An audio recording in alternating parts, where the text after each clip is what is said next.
There is a black hole in your life about 3 years long, and it did not appear there by accident. Something erased it on purpose. Find an actual photo of yourself as a baby right now. Look at that child. He opened his eyes for the first time. He heard his mother's voice for the first time.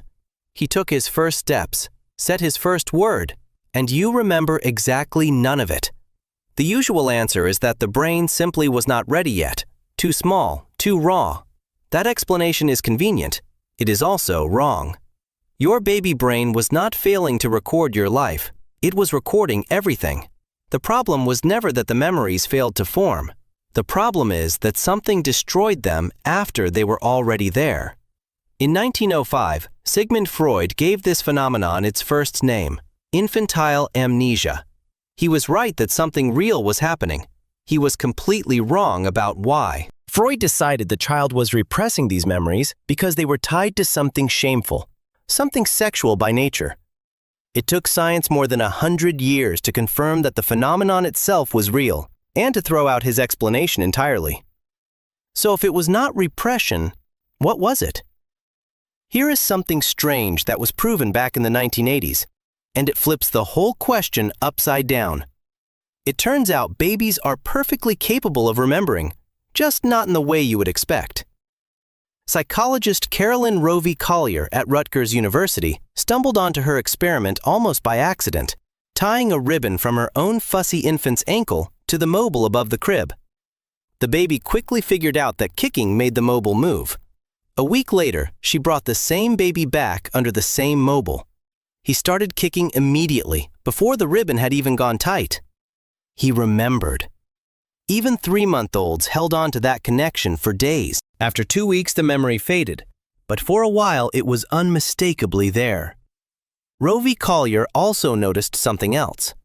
The memory only surfaced cleanly when the room looked the same as it had the first time. Same crib, same mobile, same light. Change the setting even slightly, and the same baby who kicked instantly a week earlier would look at the mobile like it was the first time he had ever seen it. The memory had not vanished. It was just locked to a key, and the key was the exact room he first learned it in. So it is not that the infant brain cannot remember. It can. The problem lives somewhere else. Part of the answer is structural. The hippocampus, a small curved structure deep in the brain, turns a lived moment into an episode you can play back later. In an adult, it works together with the prefrontal cortex. In an infant, that connection is not finished yet. The dentate gyrus, the gateway for new memories, does not fully come online until somewhere between the 2nd and 4th year of life.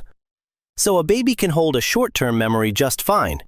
Moving it into long-term storage is where the system breaks down. But that is only half the story, and I promise you, it gets stranger from here. In 2012, neuroscientists Sheena Jocelyn and Paul Franklin in Toronto proposed a hypothesis that sounded almost absurd. What if the very process that builds your brain is the same process that destroys your memories? In the first years of life, the hippocampus produces new neurons at a rate far higher than at any other point in life, a process called neurogenesis, and it is essential for growth. But every new neuron that wires itself into an existing circuit tears through the connections that were already there, including the ones holding a memory in place. In 2014, a team led by Catherine Akers tested this directly in mice and published the result in the journal Science. They artificially raised neurogenesis in adult mice, and those mice started forgetting things they already knew. They slowed neurogenesis in infant mice, and those infant mice held on to memories far longer than normal. And in guinea pigs and degus, species born with a nearly finished adult brain and almost no burst of neurogenesis after birth, infantile amnesia did not show up at all. Your infant brain was not too weak to hold on to memories. It was too busy under construction. The same explosion of new neurons that built your brain also tore down rooms that were already furnished inside it. But for there to be a story to lose in the first place, you need someone living it. Psychologists Mark Howe and Mary Courage argued in the late 1990s that before about 18 to 24 months old, a child does not yet have a sense of self as a separate person. The classic test is simple. Put a dot of rouge on a baby's nose and sit them in front of a mirror. Before 18 months, the baby reaches toward the reflection like it is a different child. After 18 months, the baby reaches for their own nose instead. They recognize themselves. Which means part of why you cannot remember being a baby is that there was no you yet to do the remembering. No narrator inside the head gathering everything into a story that belonged to someone named you. The child in that photo you just went looking for is not quite you. He is someone who lived in the same body, whose brain was quite literally taken apart and rebuilt neuron by neuron into the person you became. And even that is not the whole picture. Psychologist Wang at Cornell found that where your memory starts depends on the culture you were raised in. In families where adults constantly talk through the past with a child, remember when we went to the park? The earliest memory tends to land around age 3.5. Among the Maori of New Zealand, where oral tradition and personal history carry enormous weight, earliest memories sometimes reach back to 2.5. In some East Asian cultures, where early conversations with children focus less on the child as an individual and more on the group around them, first memories tend to start later, closer to age 4. Same species, same brain, same neurons doing the same construction work, and still, the exact age where memory begins can shift by more than a year depending on what language and attention surrounded a child's first few years. Words literally build the scaffolding that experience later gets hung on. Somewhere near you, right now, a parent is saying, "Remember when," to a child who will, 10 years from now, either keep that day or lose it. And a surprising amount of that outcome depends on what the adult beside them says out loud. But in January of 2026, the answer to this entire question shifted again, and it shifted somewhere nobody expected. Researcher Erica Stewart at Trinity College Dublin, working under Professor Thomas Ryan, found that neurogenesis is not the whole story of erasure. Mice have microglia, immune cells in the brain whose normal job is to track down and clear out damaged or unwanted cells, like a cleanup crew after construction.